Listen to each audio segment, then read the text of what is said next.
that little glitch.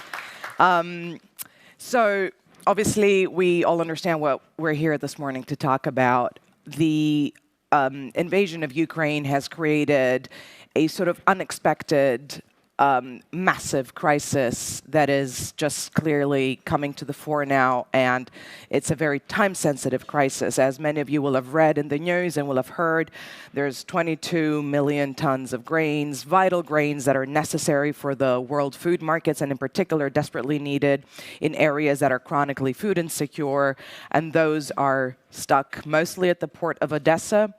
The international community is rallying to release those grains safely, put them onto the world, and avert hunger. People like the World Food Program Director David Beasley have spoken with such urgency about this, and it's now clear that these are not words, and we are running out of time. You perhaps are aware that apart from the urgency of getting these foods to market and to places that really need them, there is an overwhelming need to save the next harvest, the summer harvest of grains in Ukraine, which should be happening in the course of the summer. If there's nowhere to store these grains, they'll be lost, and so that crisis will be compounded over the next several months. We dare not really think of the scale of consequences should this happen. And so obviously, there's a climate component, but there's obviously a component that has to do with international diplomacy and the war in Ukraine. What I'll do is I'd love to get some first thoughts from the panelists. Then hopefully we'll be able to have a debate and a more dynamic discussion, and then I'll bring you all in here since you've been so good to show up this morning for us. Congressman Costa, I'll start with you.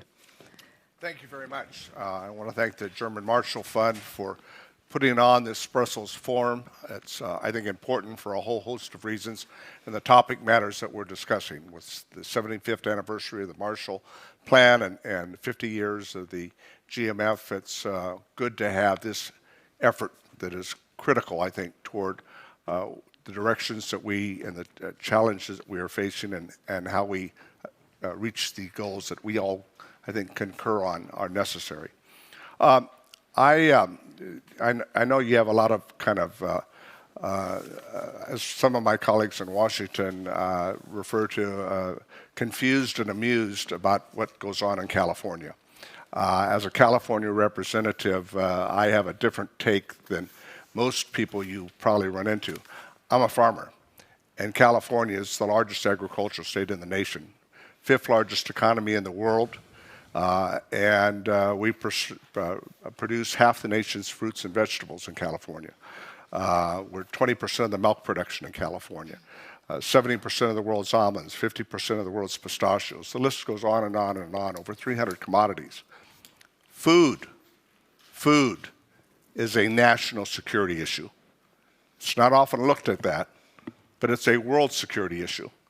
And I would tell you that even if this horrific invasion by President Putin and Russia to Ukraine had not taken place, the issue of food and its availability in the long term is something that we have to deal with. Had 200 years ago 1.7 billion people on the planet. 200 years later, now we have 7 billion people on the planet. By the middle of the century, it's estimated we're going to have 9 billion people on the planet.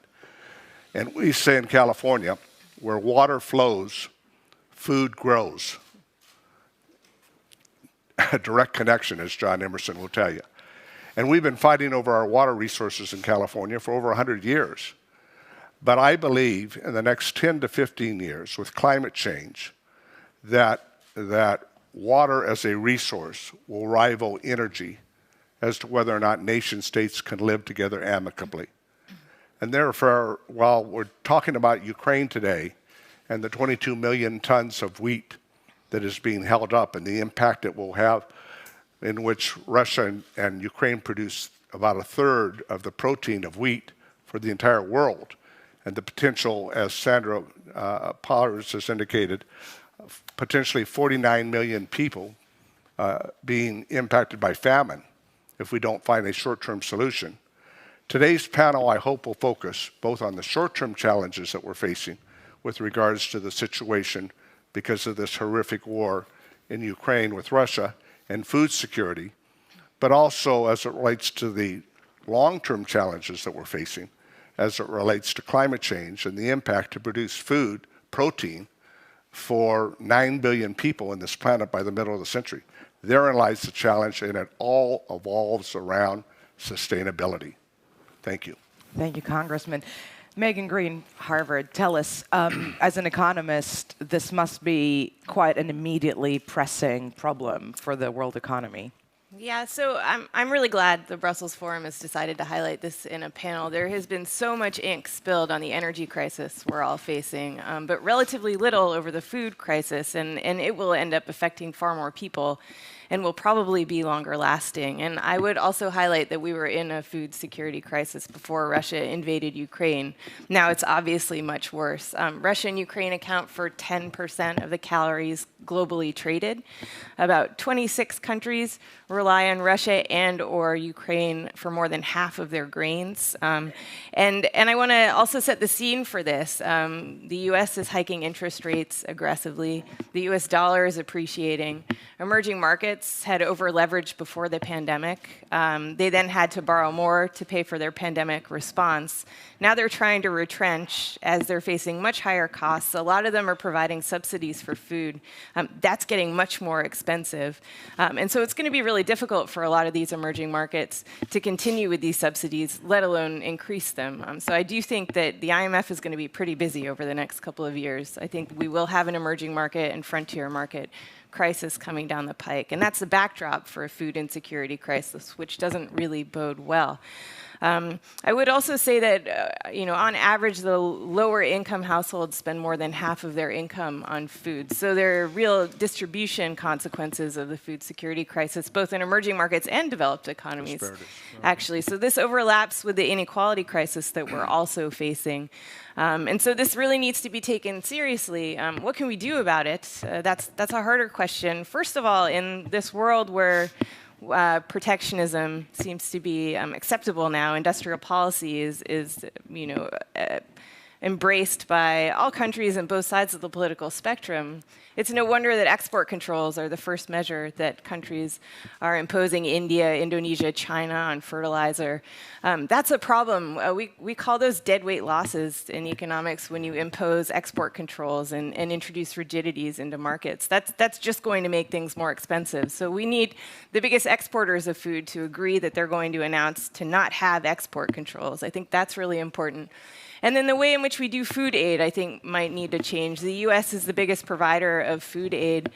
And we provide it in the form of actual food, American-grown food. More than half of it has to be sent on American ships. We just passed a bill whereby we're sending, I think it's $290 million worth of food. We're paying about $390 million just to send it. So that's not particularly efficient. We need to figure out how to send cash and expertise rather than providing food and all the shipping costs. And so that could go a long way towards alleviating the food crisis as well. I'll finish there. Thanks, Megan. And Bernhard, I know that you look at the question of sustainability.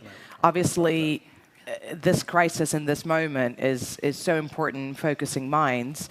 Can you talk a little bit about the medium-term goal of sustainability before we go back into talking about the immediate crisis at hand? Yeah, thank you very much. First of all, I would like also to emphasize how important it is that German Marshall does this panel as part of their effort to talk about strategic future. Because as Aline just pointed out, I think it's not only about energy crisis, it's a new form of challenge that we are facing here. And they are really strongly interconnected, and one can argue that they are really interconnected.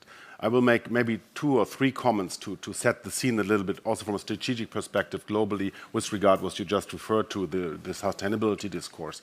But first, I think one has to mention that this is not happening without a plan. I mean, the Russians know exactly what they do.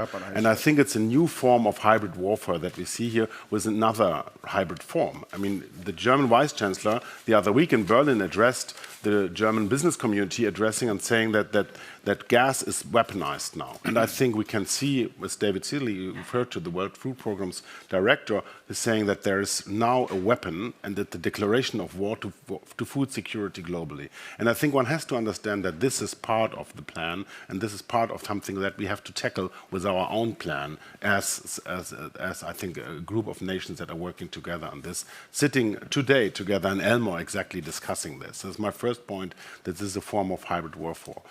Secondly, of course, one has to understand that this comes to a crisis, and the congressman just referred to it, and Eileen also, that is already there, and that's due to climate change. I think if we look at countries like Somalia, they have the 4th year with the low rain seasons, and now hitting this, 90% of their grains come from Ukraine. They're really confronted with the unheard presidency of crisis management, and that leads me to my second point. We have to see this as an interconnected problem of climate security, climate crisis, and now this, I think, this new challenge as a hybrid war, and we have to tackle it in a long-term answer.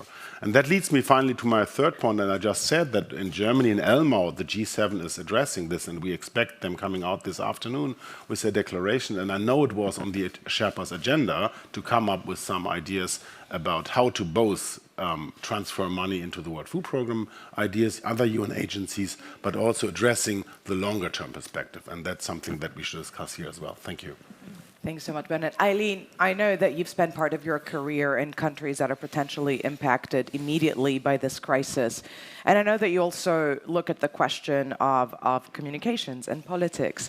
And it seems that these are two things very front of mind right now.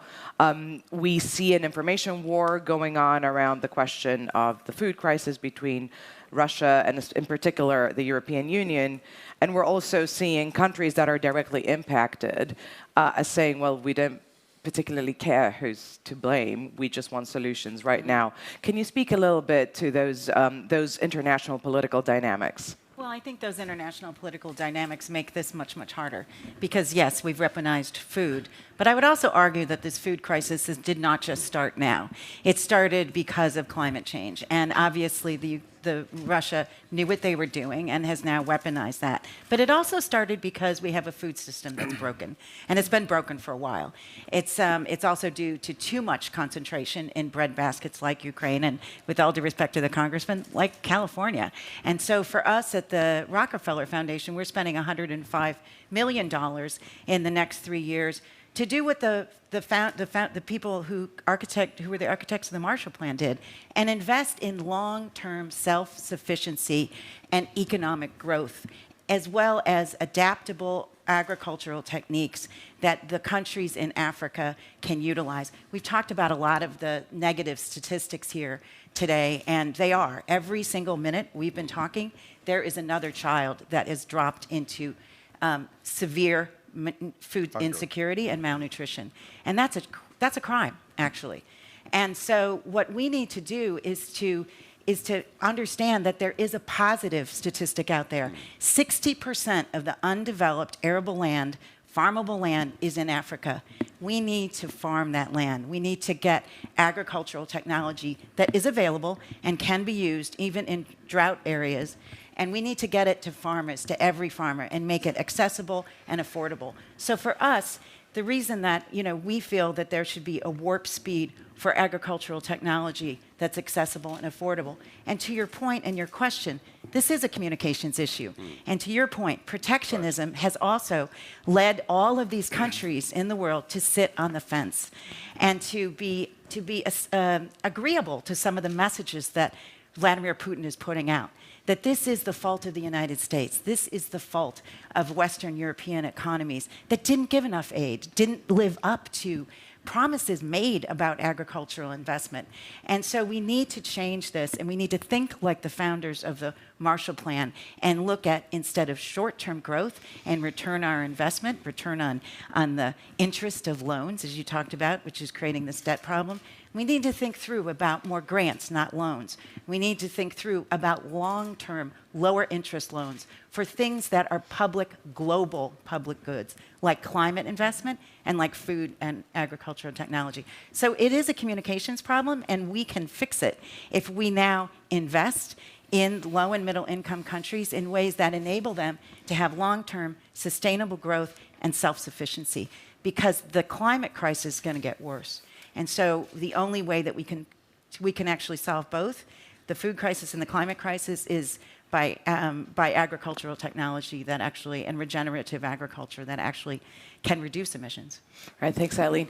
If that's okay with you, let's try and address this topic that we've just seen spans from the question of what happens over the next 4 weeks to what happens over the next 4 decades, starting with the immediate question, the immediate problem.